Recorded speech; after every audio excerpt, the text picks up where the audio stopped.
Hello, hi. I'm Harley and this is Chris. We're both from Farm Transparency Project and we're going to be talking about direct action and how to plan direct action for animals. So I'm the Strategy and Campaigns Director at Farm Transparency Project. Before that, I lived in the UK for 2.5 years designing actions and strategy for Animal Rebellion. For those of you who don't know, Animal Rebellion is a climate and animal justice civil disobedience group. So when I moved over there, I participated in a few kinds of direct action. I'd been arrested once as part of an animal rights action, but I had no idea how to plan and how to execute these kind of large-scale acts of civil disobedience that I was going to start doing once I joined. So through the course of 2.5 years, I learnt everything from how to go and check out a place and recce it and make sure you know exactly what you're going to do, how to build and plan blockade equipment, how to organize police station support, and how to ensure that everyone in an action is kept safe. And through that time, I learned that there's this whole vast history of direct action, and there's an incredible amount of knowledge and experience about how to plan these really effective, powerful actions for all different kinds of social justice movements. So today I'm going to be talking a little bit about that with Chris, and we're going to be talking about some of the actions that we've organised and what's gone into the planning. So I'll hand over to Chris now to introduce himself. Hey, I'm Chris. I've been investigating cruelty in farms and slaughterhouses for about 12 years now. I started Farm Transparency Project back in 2014 under the name Aussie Farms at the time, and I've created a couple of documentaries called Lucent and Dominion as a result of all that investigative work over the years. Cool, thanks. So we'll try and make this a little bit interactive. It is a workshop, but also we'll be just, sharing some information about things that we've done, things that we found to work, and hopefully we'll have a chance for questions at the end. There's a little bit of stuff that we want to get through and we don't have too much time together, so I might rush through some things at some points. Apologies if I do. Please feel free to take note of any questions that you have for either Chris or myself. Come up to us at the end, put a hand up during the session, anything like that. We want this to be a chance for you to ask the questions that are going to help you. So if you want to switch the slides, I want to ask before we jump into it, who here has any experience with direct action, protests, civil disobedience, whether for animal rights or others? Yes, I see over there. Do you want to share what you do or what you have done? Put you on the spot there. I'm actually semi-retired, but I've been vegan for quite a while.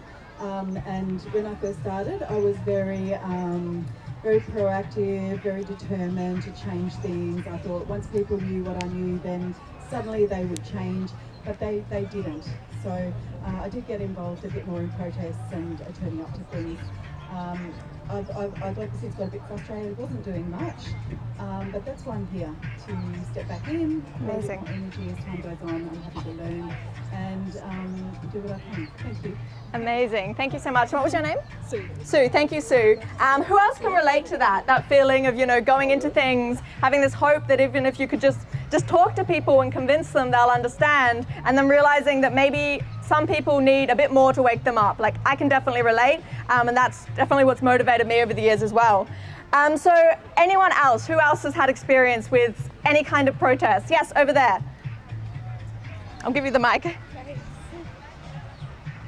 Yeah, we actually did action when we locked onto the Greyhound taxi at Cannington. That wasn't so long ago either. Amazing, yes. Yeah, that was scary but fun. For sure, it can be scary, definitely. Any kind of thing where you're, going up against an established system, you might be challenging or even breaking the law.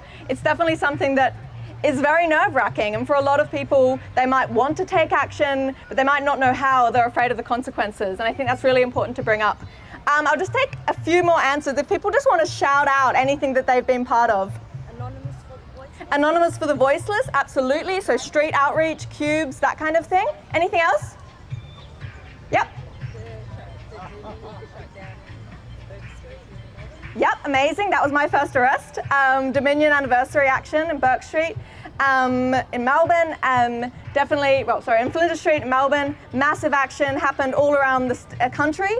And that's actually a great segue to hand over to Chris, who's going to talk about a few of the actions that Farm Transparency Project has organised over the years. Thank you. So the first action that I was involved with was this one here, Eggs Exposed in 2016. We just captured footage inside the largest hatchery for the egg industry in Australia, just outside of Bendigo in Victoria.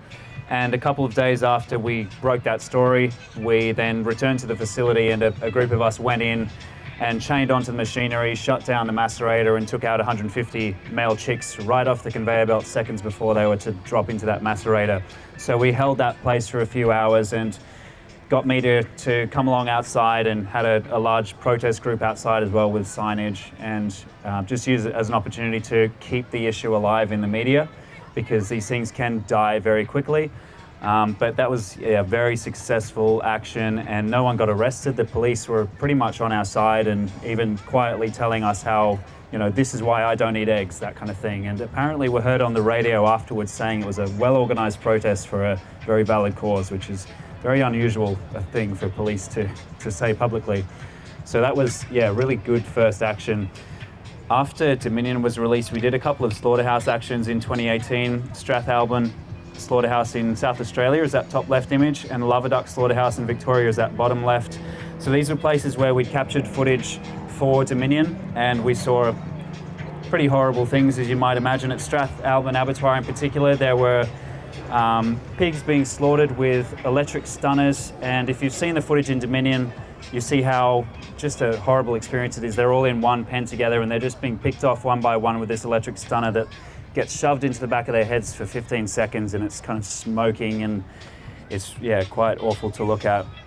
And Loverduck, we found that something we'd always known happens in poultry slaughterhouses, because they have these electric stun baths where the birds their heads are dragged along through this bath that's meant to render them unconscious before their throats are cut. All it takes is for them to lift their heads up and avoid that bath completely, and their throats are cut while they're fully conscious. So we captured that happening with hidden cameras at Loverduck. So we then returned with quite a large group of us, about 50, even more of us, 70 or so people, kind of stormed that facility while it was in operation, and took a whole number of ducks out of the crates, and we brought along these shell pools that we then filled with water and gave them their first swim in their lives, because ducks farmed in Australia are farmed without access to water, and it's very important for them to have surface water to be able to swim and clean themselves and right themselves, and leads to all sorts of health issues when they don't have that. So it was a really powerful experience to be able to give them that water and see them swimming for their first time, and then we just grabbed them and ran, basically. When we were satisfied we'd shut down the place for long enough, we grabbed those 20 so ducks and ran through the fields and got them out to safety.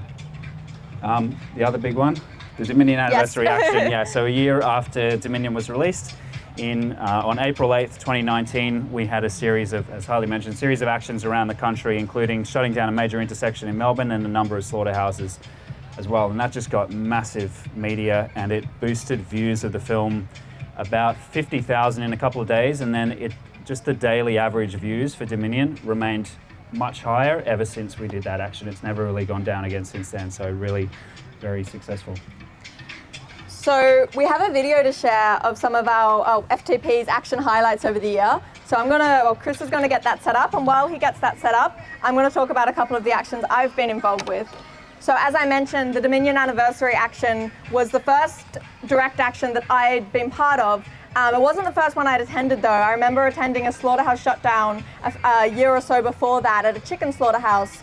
And I was just on the outside, hadn't known anything about locking on inside, but I got there and just saw, the amount of people there to support, and one life was also saved that day, which I just remember feeling really inspired by.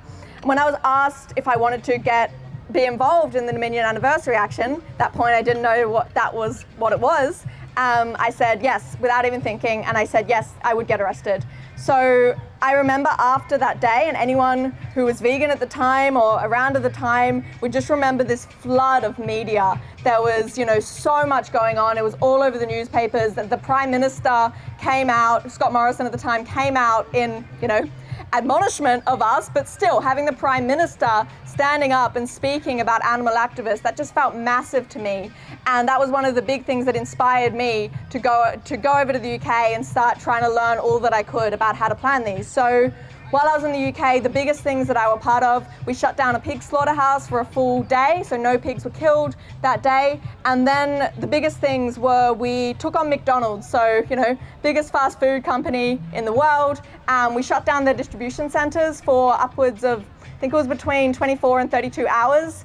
We affected their supply chain around the country. So, stores started to run out of chicken nuggets. They were having to put up signs turning people away. And then just under a month later, we shut down their only burger producing factory in the country for 3 full days. So affecting the distribution of 9 million burger patties. Thank you.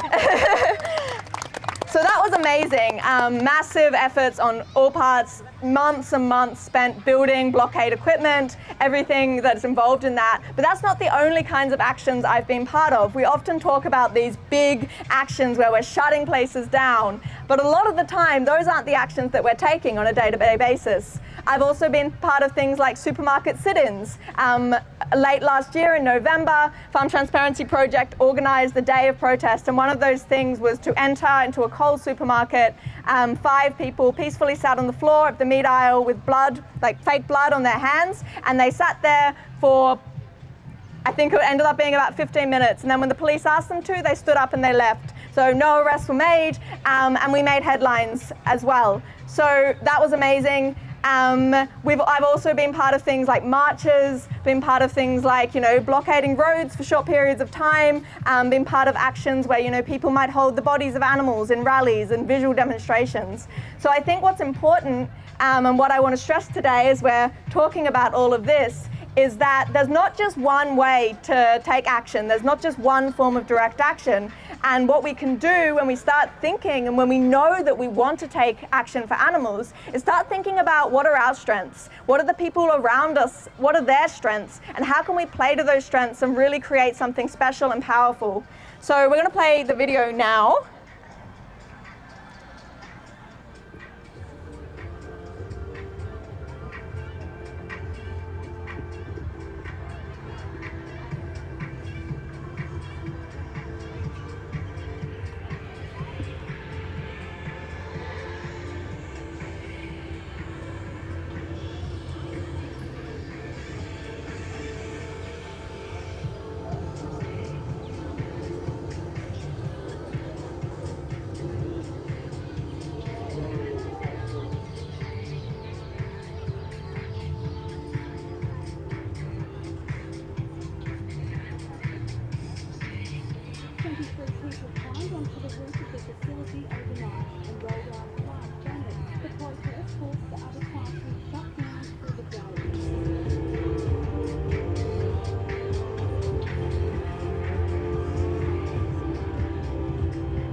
There's currently staging protests right around the country. Upwards of 9 sites right across Australia have now been targeted as part of this protest. In Melbourne this morning, training themselves to machinery, also here in Queensland, right in the heart of Melbourne, we've got more than 100 protesters.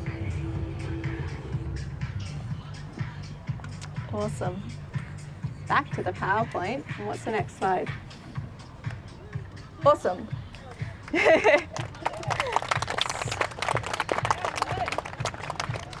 So that's some of the things that FTP has done over the years. And I think all of them have been impactful in different ways. Some of them have made massive headlines, gotten media attention, and really changed the conversation. And some of them have just been impactful for the people involved. They've given people new motivation, new energy to be part of things. So I want to throw out to everyone here, because as I said, there's so many different ways we can take direct action. So I'd love to hear from people in the audience about what are some ways of protesting or taking action that you've heard of or maybe been part of.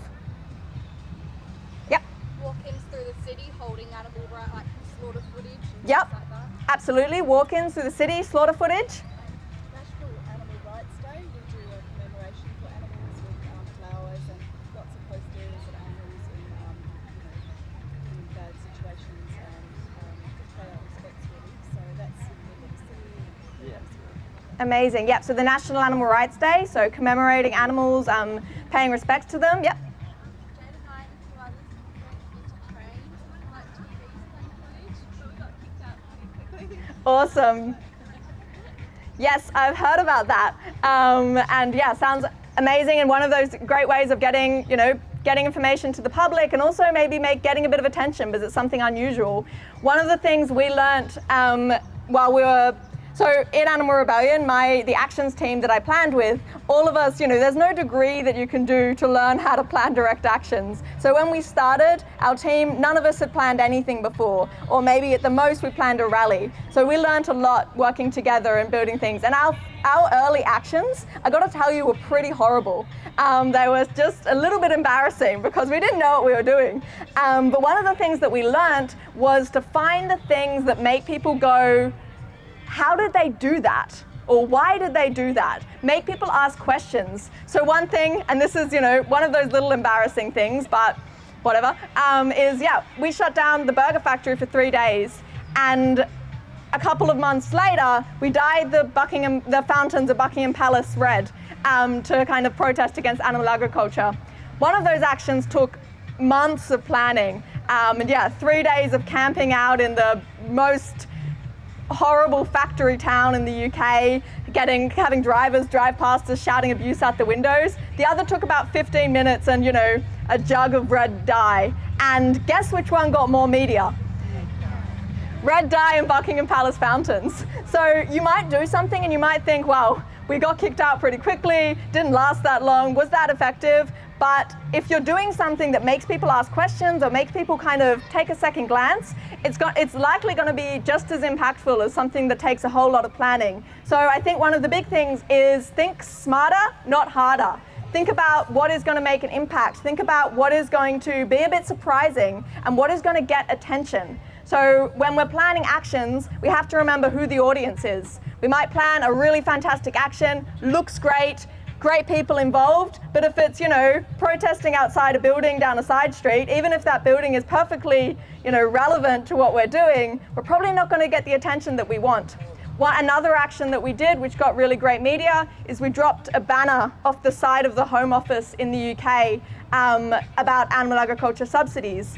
And that started getting really great press, and for starters, we couldn't figure out why. It was one of the smaller actions that we'd done, and then we realized that the building that we targeted was just around the corner from a whole bunch of journalists' offices. So they were walking past us on the way to lunch, looking for a last-minute news story, and suddenly the stories started rolling in. So again, another lesson, go where the media is.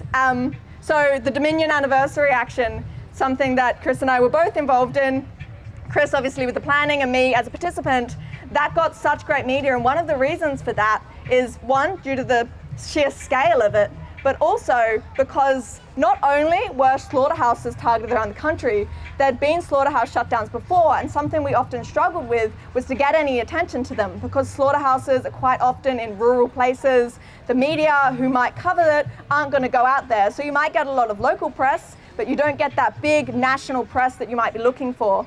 But because there was also this simultaneous action in Melbourne CBD, in the busiest intersection in the city, we got that media because they were affected, the disruption affected the people who were then going to report on it. So we got that attention because of that action, and then that drew attention to the actions around the country. So the people who were locked on in slaughterhouses were getting attention as well. So something that we can think about is how can we use disruption as a force to draw attention to issues that otherwise would be ignored. If you want to change the slide there. So, protest, direct action, it's not unique to animal rights, obviously, and it has a very long history. Movements like the Indian independence movement, the suffragettes, the civil rights movement in America, for a long time, these tactics of disruption have been used to draw attention to really serious issues and to really push for actual change. A lot of the time, this is kind of kept quiet. When we learn about these movements in school, we learn about the peaceful, we're all peaceful, we're all non-violent, but we learn about the legal side of things. We learn about the suffragettes marching in the streets, but we might not learn about them smashing windows. We learn about, the massive marches and Martin Luther King speaking to thousands of people, but we might not learn about the sit-ins that formed a big part of the anti-segregation element of the civil rights movement. So a lot of the time when we're learning about history, when we're learning about what made change, they often skip over the parts that were maybe a bit anti-establishment. But if you look if you look a bit more closely, you can see that all of these movements had a very planned, sustained tactic of direct action and civil disobedience. And I just had a slide before which talked a little bit about the difference between those. So protest is, any action where we're kind of pushing for a change in an area that we believe needs change. Civil disobedience is when we break the law to do that. So civil disobedience is aimed to persuade. It's aimed to kind of take the issue and break unjust laws is the really big thing there. So we're disobeying. We're saying we're not condoning this. We're not consenting to this. Direct action, on the other hand, they're costly sanctions. So while in civil disobedience we're disobeying, we're saying we're not going to obey this law until things change, but we're mainly seeking to persuade. When we're taking direct action, for example, shutting down a slaughterhouse, other actions that people take which cause kind of damage, whether that's economic, damage to reputation, even damage to property, we're costing that company, we're imposing a sanction. We're saying what you're doing is wrong and we are making a judgment on that. So it's aimed as a form of punishment, for want of a better word. So there's different kinds of action that we can take, and we might have our own beliefs on what is going to be most effective. And sometimes there can be, tensions over what people want to participate in. And I think what's really important is to remember that all of these different kinds of ways of taking action are just as important and just as crucial, and that we need all of them in order to win. So if you want to move forward. So go back one slide because I want to hear people's opinions on this. So yes, a little bit of a spoiler, skipped ahead. The next kind of thing I want to talk about is why we might take direct action. So why we might impose these costly sanctions on these institutions, or why we might disobey, perform acts of civil disobedience. So I'd love to hear from everyone here. I have some ideas, but I'm sure everyone else does as well. So feel free to just shout things out. Media communication strategies, absolutely. Bring attention, pique the interest of the media. Media loves drama. Let's give them some drama. Anything else? Mention it, but it costs them money. Yeah, exactly. Yeah, costs them money. We're actually affecting their business. And sometimes consistent, sustained campaigns with direct action have shut places down, or come very close to shutting places down. So some of you might be familiar with the Shack campaign in both the US and the UK. There's a great movie, The Animal People, which talks about the Shack campaign in the US. So this was Stop Huntington Animal Cruelty, and it targeted Huntington Life Sciences, which was a animal research and testing lab. And they had this sustained campaign of direct action using many different tactics over a variety of years. And they came so close to shutting down this superpower, this giant animal research lab. The only reason they didn't is because, one, governments ended up swooping in to save them, and two, they criminalized the activists involved and brought in new laws to essentially label them as terrorists. Well, actually labeled them as terrorists and put them behind bars. So we can, and we have over the years, cost these companies so much money that they have been forced to shut down. So yes, media, sanctions, what else? Yep, absolutely. That's one of, so what was your name? Kimmy just said to show that it's important and change that needs to happen now. Urgency, so important. This is one of my favorite things to talk about, is that we need to show the scale. We need to show the stakes. If something is so serious that we're telling people this is life or death, things need to change, but then we're taking action that doesn't quite show that, it can be really hard to communicate. Whereas if we're making personal sacrifices, if we're showing that this is so important to me that I'm going to lock onto a kill line inside a slaughterhouse, then people are going to sit up and take notice, and they might change their mind, or they might even just go, hang on a sec, this is something that actually might need to be talked about. Really good point. I'll take a couple more if anyone else can think of things. Yep, yeah, for sure. Rescuing animals, so those very direct benefits. Anyone's heard of open rescue? Yes, amazing. So open rescue is a tactic which was started by Paddy Mark with Animal Liberation Victoria, and then has spread around the world. It's very commonly used by groups like Direct Action Everywhere, DXE, and that's when people enter into places of exploitation, whether that be farms or slaughterhouse. They enter in the daylight without masks, very openly, and they take out sick, dying animals, or just any animals, and they say we're going to take these animals away. We're going to provide them with veterinary care. We're going to provide them with a loving home. And it's really a challenge to these institutions to say we're doing this in open view of the public, like when we took, like when people took the ducks away, like when people took the baby chicks away from the hatchery. It's to say we're doing this. We are taking these animals away and challenging anyone to say anything else.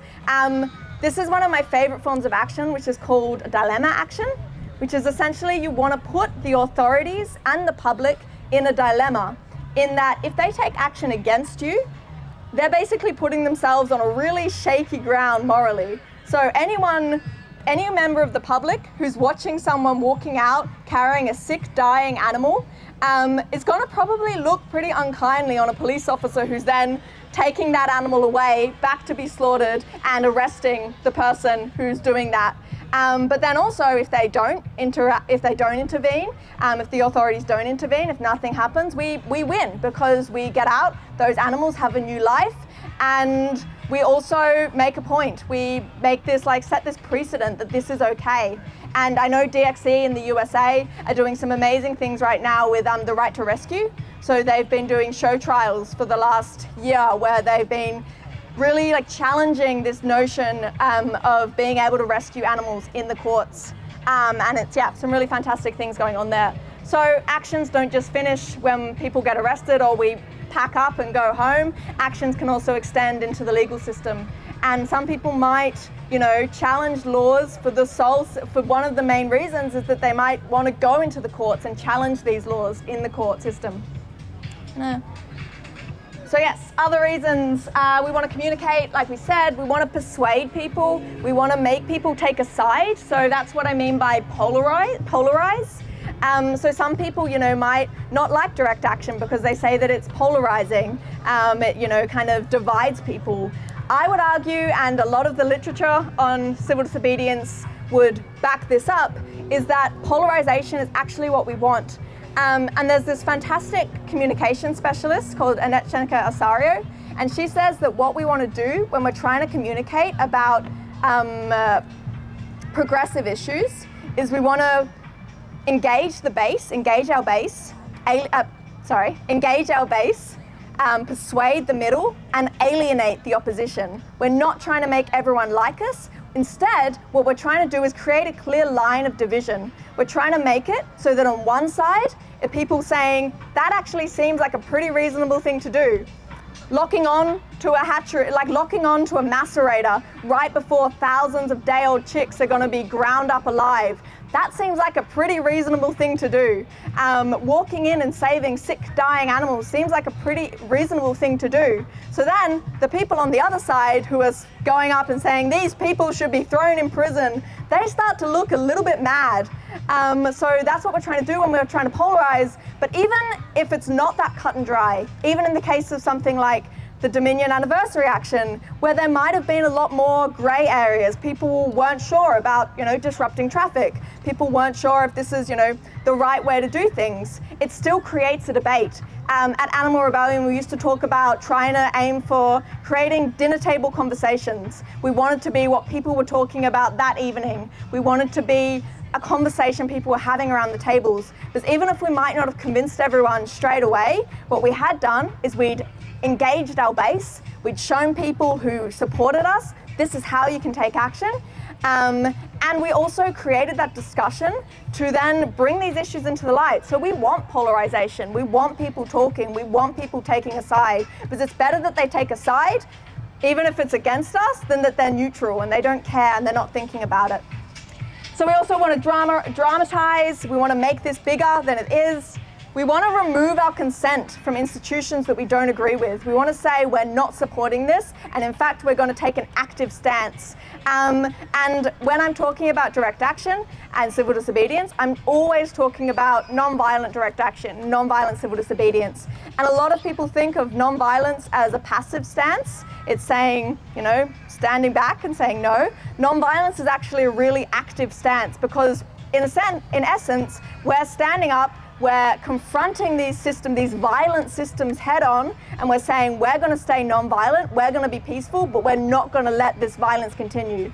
So, when someone peacefully locks onto a slaughter line, when someone peacefully chains themselves to the doors of a pen in a slaughterhouse or a farm or any area of animal exploitation, when someone peacefully enters, a greyhound arena and locks themselves on to the gate, what they're doing is they're peacefully disrupting violence, and I think that's incredibly powerful. And what else do I got there? Shift the Overton window. The Overton window is essentially the range of views that are acceptable in society at any given time. So when things change in society, when new opinions enter into the mainstream, things kind of shift. So things that were once unacceptable become normalized. So when we're taking really direct, powerful stances, so if we come out there and we say no animal should be exploited, no animal should be harmed for human benefit, no animal should be used in any way, some people might say that's too strong, that's too extreme, that's going to scare people away. But what it does is it makes people who are maybe saying, we should improve the welfare of animals, we should make things a bit better for them, or even just, maybe we should kind of change the way we act within these systems, it makes them start to seem a whole lot more normal. So then slowly over time, we can shift that window so more radical views become more accepted, because if we're not challenging that, if we're not challenging the dominant, the status quo narratives that exist in society, we can never kind of push that window over time. And yes, okay. And we've talked about this already, different actions that people can take. And these are some of my favorite examples. So we have things like rallies, creative actions, shutdowns, outreach, sit-ins, blockades, lock-ons, occupations, strikes, boycotts, marches, economic sabotage. And I'm going to take 1 second to point out this action here, because this is one of my favorite examples of a really out-of-the-box creative action. So this was in Paris, at the really, famous intersection-y bit. Everyone knows what I mean. Yes. These were climate activists from, I believe they were from the Sunrise Movement, and they poured yellow paint on this intersection. So then when cars drove around, they created this view of the sun, and there was an action promoting and protesting against fossil fuel, but also promoting renewable energy. So it was this amazing visioning stunt, which really took not much effort. No one was arrested. It wasn't even illegal. So I think that's one of my favorite examples of just things that we can do, ways that we can be creative and use our skills to really kind of get our message out there in ways that are going to draw attention. Other examples that I have here are, things like sit-ins, like the one we did earlier in the year, occupations. This is an occupation of the RSPCA headquarters that Animal Rebellion did. We were engaged in a little bit of a fun back and forth with the RSPCA, trying to get them to come out in support of a plant-based food system. We had a great meeting with them, which I was there, which was a lot of fun. And then after I left the UK, some people occupied their head office, and it was a bit of a fun dance between the two organisations. But we also have things like marches, like the upcoming march in Melbourne, which we're organising. And there's a whole different range of ways people can take action. So now we're going to get into some of the nitty-gritty stuff. So how we go about planning actions. And I might speed through some of this stuff because I want to cover as much as I can. And I'll probably throw to Chris at some points as well. So yeah, go to the next slide. I'm going to talk about this really, really quickly. Essentially, what we want to do before we plan an action is we want to think about what we're trying to achieve. We want to have a goal. We want to have a goal that actually feels achievable and winnable, because there's nothing worse than kind of feeling like you're just fighting against this oppressive system. So you want to have these little micro goals along the way. Any system is propped up by different pillars of support. So if we're talking about a system as like a political system, a government, it doesn't just exist in isolation. It's propped up by things like the media, the military or the police, the banks, all that kind of stuff. So if a country, for instance, is starting a revolution, they might target the police, and they might try and win the police over to their side. And there's been some really amazing examples over time of revolutions which have won because the military or the police have been ordered to fire on the protesters or arrest the protesters, and they've refused. They've said, no, I'm not being part of this anymore. And that has been this big turning point in these movements. But we can also think about this on a more micro level. So if we're thinking about a target, so for instance, maybe we have this bigger goal in that we want to see the end of, what's an example of something we want to see the end of? Something smaller than horse racing. Wonderful. So say we want to see the end of horse racing. What are the pillars that prop up horse racing? What makes it continue to exist? Gambling, 100%. What else? Government funding, subsidies, yep. Culture, tradition. Culture and tradition, yeah, absolutely a pillar. What else? Anything else that people can? Fun, people dress up and think it's fun. Yeah, people dress up, think it's fun. I think there's something over here as well. Advertisement, big companies, 100%. So if we just start by thinking we want to bring down horse racing, that seems massive. But if we start to break it down, we can see how everything is propped up by a whole bunch of other things. So maybe we might start by, okay, yeah, advertising, big companies. What if we, went to some of these big companies and held protests outside? And something that we can think about is that these big companies supporting the racing is probably a very small part of what they do. Whereas for the racing industry, supporting the racing is everything that they do. So it's much more likely that if we put a bit of pressure on a big company who, kind of gets a bit of advertising revenue out of the racing, they're not going to want any unnecessary negative attention on them.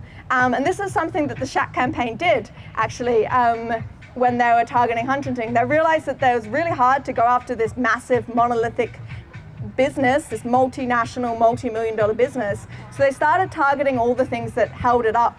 And this was, they went after their insurers until their insurance company stopped insuring them, because they insure hundreds of big organizations. They didn't want the attention that they were getting as animal rights activists standing outside their main office with signs. They didn't want that. And then pretty soon, no insurance company would insure them, because they knew that if they did, they would have activists outside the front of their main office every day shouting through megaphones. And then pretty soon they went after other places. So no truck drivers would go and pick up animals from there. No one would deliver them supplies. They started running out of toilet paper. It wasn't great. So this is something that we can think about. It's called secondary or tertiary targeting, and something that can be really powerful. So yeah, we might pick a company, a business that sponsors or gets sponsorship, the cup or the racing, or like a small local racing event, and we might start going after them. And then we might start to think about culture and tradition, something that I know Coalition for the Protection of Racehorses have done for a number of years. If they've created their own little celebration event and they've wanted to make that something else that people could do, that might be something else that we can think about. So this is a way of starting to target those little bits that hold something up. And that other image is from a video by Jake Conroy, the cranky vegan, and he talks about how to break something down into the different points the different points that we can target. So, and I would really recommend that video. It's from a series called Are We Winning? And I think this video is called Are We Winning? Target These Points. So I'd really recommend checking that out. It's a bit of a secondary text. So, moving on. What do we want to do before an action? That's quite dark, so I'll go through it all. We might want to, develop a campaign. Actions are much more powerful if they're grounded in a campaign. And this might not be something you have to start yourself. You might know that a group has been working on an issue for a long time, and you might think, actually, this is an issue that I really care about and I'd be willing to organise for. So you might approach a group and say, hey, I know you've been campaigning on banning racing or something for a long time. What are some other campaigns that are happening in Perth that people know about? Yep. Pardon? Yep, absolutely, very relevant now. Live sheep expert, 100%. Anything else?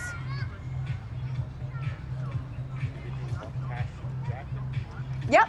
Yeah, so individuals like Tash and Jack protesting, doing different targeting different industries. Really good. Yep.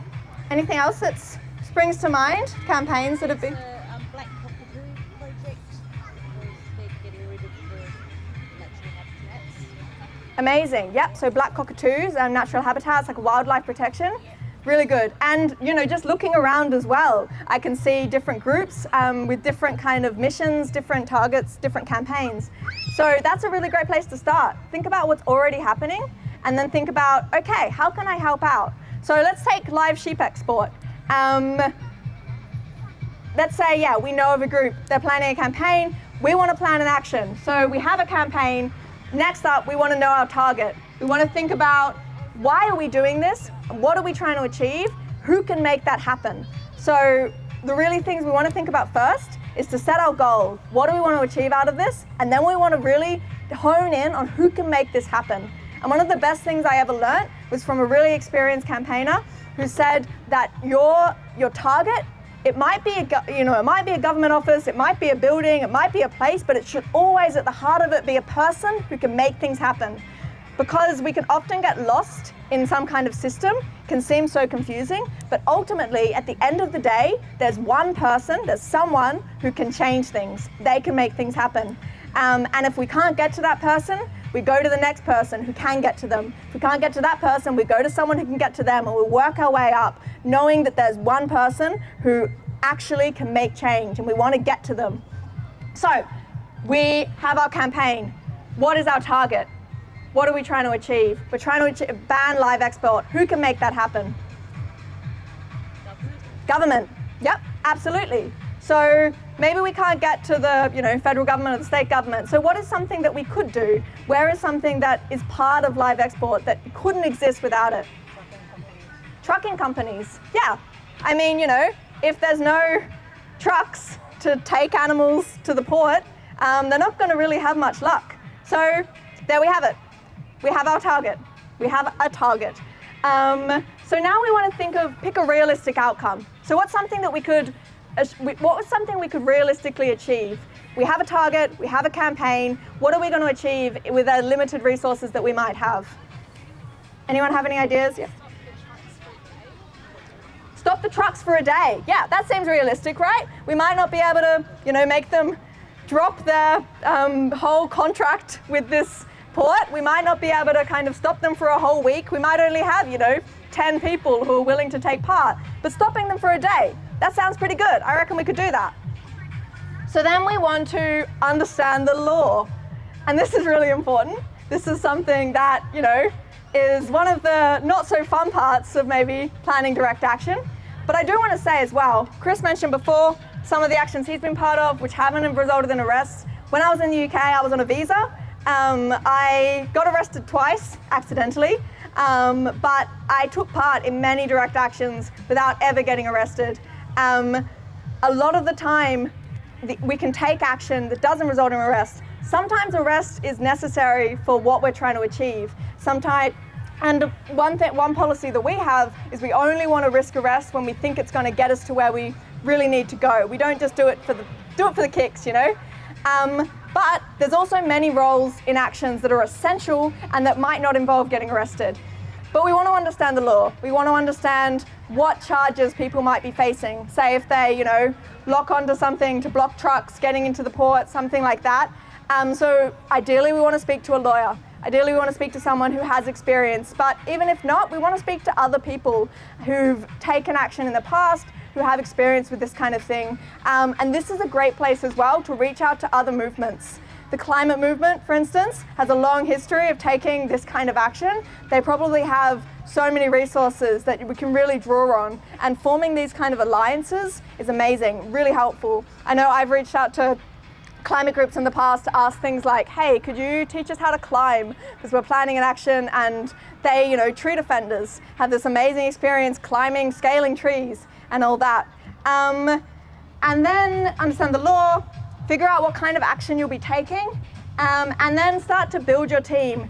And I'm going to pass over to Chris now, because I think one thing that Chris talked about before was the hatchery action, and how, footage came out, and just a few days later, they took action, they locked on inside. So I would, hoping that you could talk a little bit about what took place between releasing the footage and locking on inside. Pretty frantic days of planning. Yeah, I think I can't remember exactly how close to the action we decided we want to do something, but we pulled it all together very, very quickly. And basically had a public event on Facebook saying we're going to be doing something about an animal agriculture issue that we can't talk about just yet. I think it was about a week in advance. Maybe that was kind of when we came up with the idea, put that event up, and had a lot of people joining that event, not knowing what it was going to be about. But then knowing as soon as we put out that footage, everyone was going to know this is what that action's going to be. So there was a real challenge in trying to keep that secret. We didn't want it getting out that we were going to be doing anything at that time, because it would be very clear what our target was. And we, just tried to keep it all under wraps while trying to plan and pull off what was a pretty unusual action. Something like that hadn't really happened in Australia before. We modeled it off something we'd seen in Israel, actually, a hatchery action in Israel, and we knew that we wanted to really get in there and physically stop this machine, because sometimes you come across these things that are so horrifically and plainly awful that you just have to physically get in there and put a stop to it. I think this is a really good example of that. What else can I talk about specifically? I mean, it's a while ago now. It's about Equipment? 7 years ago now. Yeah, so we had a whole bunch of chains we had to get cut to lock everyone onto, and we didn't want people just to get cut off within 20 minutes. These had to be really solid chains. I think we actually went and got them custom made by a chain company. And we had all this biosecurity gear that we had to put on, because we didn't want the industry to say that we were risking biosecurity by going into this hatchery and putting more animals at stake by potentially bringing in disease. That's the line that they always like to bring in. There was transport as well. So I think we had a bus. We had to get a 20-seater bus or something and find someone who had a heavy vehicle license to be able to drive that, and then a small number of cars as well to be able to get us all there on the morning. We met in an Officeworks car park at about 7:30 in the morning or something, and gave everyone a hand-printed map, a physically printed map showing this is where you're going. Please turn off your phones. And I think we made everyone give their phones to us at that point, because we didn't entirely know who had shown up and who was trustworthy. So we kind of wanted to get everyone's phones before we confirmed this is where we're going, because there was going to be at least an hour and a half drive where all it would take was for someone to tell someone the wrong thing, and police would be waiting for us. We wouldn't be able to get into the facility at all. And then when we turned up to the facility, there was a kind of truck stop just down the road where we were going to park, and we were going to jump the fence from there and head into the facility through the paddocks. And we told everyone, don't get out of your cars, because everyone's got on these eggs exposed shirts. We've got all these banners, and it's pretty unusual just for a whole bunch of people to be standing outside just down the road from this hatchery. But of course everyone did that anyway. So we had about 40, 50 people just standing around outside just down the road from this hatchery. And we're kind of freaking out, thinking all it takes is someone going to be driving into work and they're going to know that we are there. This is, again, 2 days, I think, after that footage came out. So then it became a mad rush to get the few of us who had agreed beforehand, the inside team, which was kind of handpicked by us, about 20 people, to get them over the fence and inside before the whole thing was blown. And as we were heading across the paddocks, I turned around and looked and saw someone I didn't recognize. Someone had just decided to join us for the inside team, and I realized we hadn't quite been clear that, no, this was something we've talked to you in advance. If you're part of the inside team, you know in advance, and you've been briefed, and you've got your chains, and you've got your shirt, and you've got your biosecurity gear. And yeah, someone had just kind of tacked along on the side. So it was all a bit of a shambles, a bit of a mess, but somehow we managed to get in there and avoid all these cars. It's quite a large property to get into. And we had to get all the way to the hatchery and inside the doors before they just closed the doors and locked them. So at one point we'd been seen and there was about 500 meters to go. So we just sprinted, a whole group of us, like chains draped around our necks in full biosecurity gear, sprinted for that door and got inside before they were able to shut it. And then that was it, the place was ours.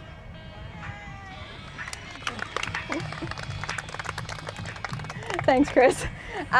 So thinking about like what kind of action you'll be taking, yeah, you might need things like chains, you might need things like transport. At Animal Rebellion, something we use, and you might have seen it in the pictures beforehand, were these massive bamboo structures. They were tensegrity structures, which were basically bamboo connected by wire, so they look like they're floating, and we had people sitting locked on up there. They look amazing, they're great, because basically we knew from the start, we wanted to shut down their distribution. We wanted to affect their supplies across the country. We knew that. So we knew that for us, media was a really important thing, but basically the longer we could stay, that was going to get us closer to our goal, which was to have shortages in stores. That was our goal from the very start. We wanted there to be signs up at stores.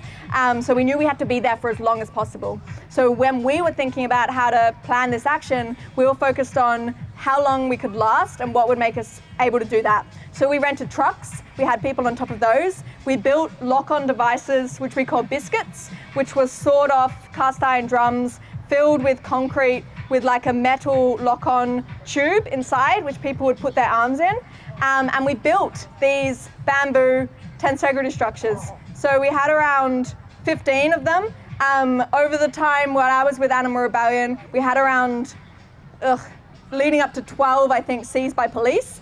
We kept getting them taken by police. We kept borrowing some from other people. It's a whole thing. And they took, for us, months to build. It was a lot of effort, a lot of time, a lot of energy, a lot of cabling, dealing with like metal wires, and also the knowledge that if we got one thing wrong, the person up there might not survive. So it was a lot of pressure. They were fantastic, they worked really well, but then the police started to figure out how to cut them down, how to get people down from them.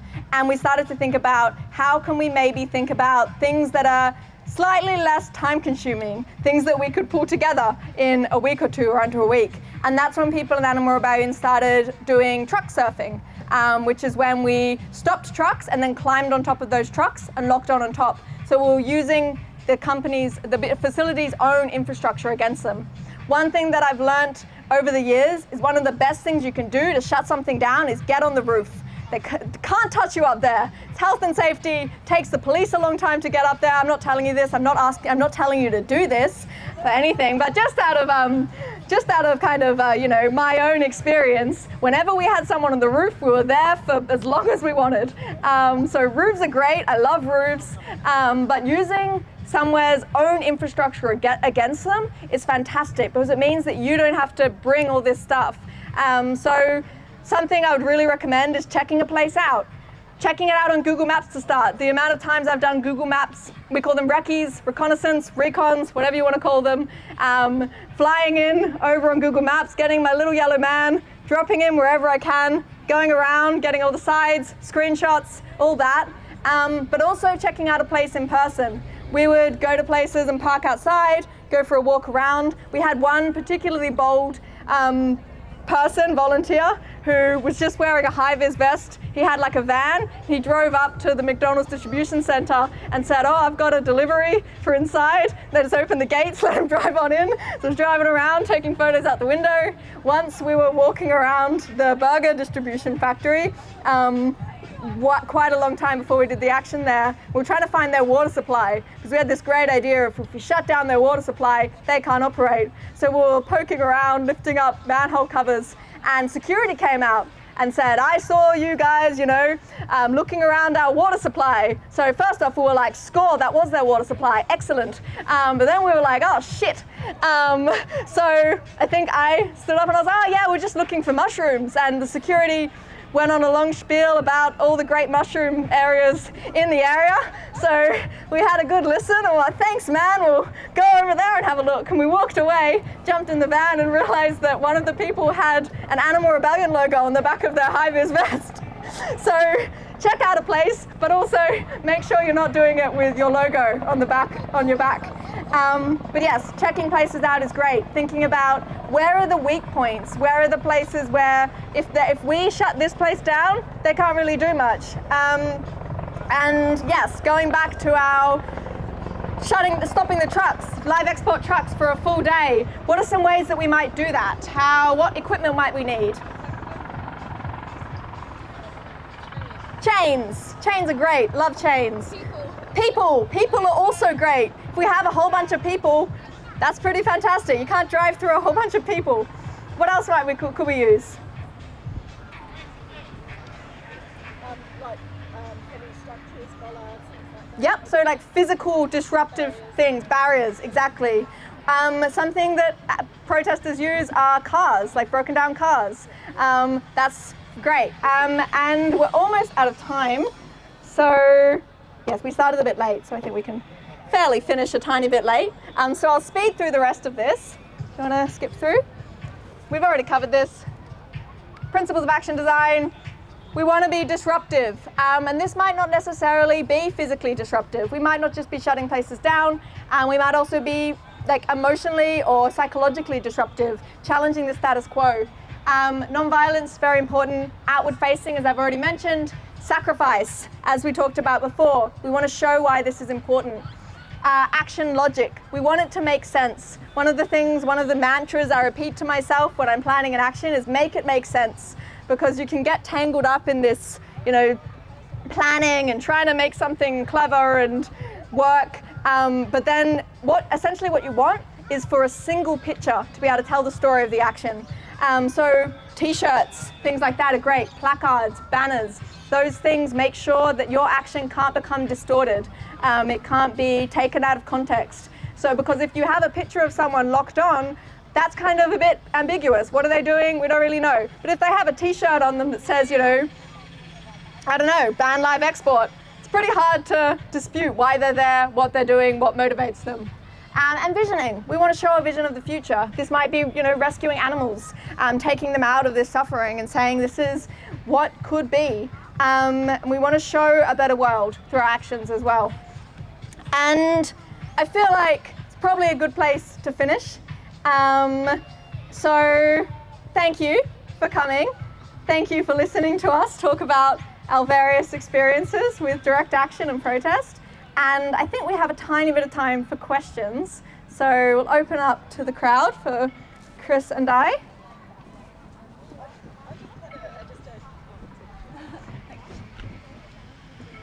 I just wanted to know if you guys liaise with people like, Damian Manda.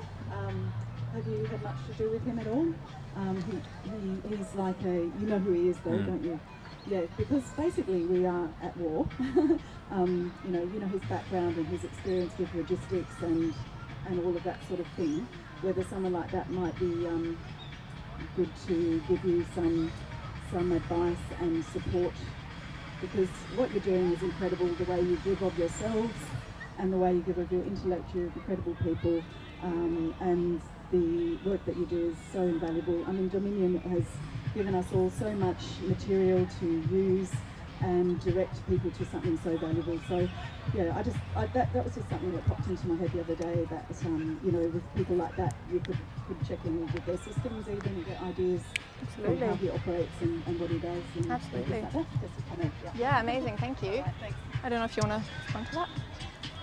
Just to brag, I briefly met Damien Manda, but I was very starstruck and I didn't know what to say to him, so I didn't say anything. So I think I'd feel a bit strange about asking for action advice from him. But it's a good idea to be looking at what other groups are doing around the world. I think anti-poaching is quite a different world, I guess, to what we're used to. But there's probably a lot of similarities and crossover that we could learn from. But it's very much direct action, physically getting in there and putting a stop to something that is awful and that most people are against. Definitely, that's a commonality. 100%. And I think what Chris said just then, is something that I think really unites both of us in our kind of, I guess, theories of change around direct action, is putting bodies on the line, but also getting in there and stopping things that are just horrible and that, yeah, we believe that most people don't support and are against. And if they knew what actually happens, and not even just knew on like a logical level, but knew on kind of an emotional level, they were fully aware of it, they wouldn't support it. So that kind of is something that motivates us when we're planning actions as well. What are those things? One of the reasons we targeted McDonald's, for example, is that I think I said in the meeting, everyone hates them. Even people who like them kind of hate them. Because it's like every time, anyone that I know, when you're going to McDonald's, you're not thinking, wow, I'm supporting a fantastically ethical company. You're thinking, yeah, going to Macca's. I don't know, it's dirty habit. So even the people who loved McDonald's weren't going to be marching in the streets in support of McDonald's. Like, everyone kind of hates them a little bit, even if it's in a bit of a love to hate them way. So that was one of the big motivators for us in targeting them. Any other questions or comments? Yep. This question might be a little bit heavy. How do you maintain hope for a vegan future with everything going on around us?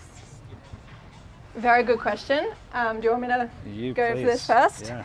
Look, it's a challenge, for sure. I've been vegan for 6.5 years.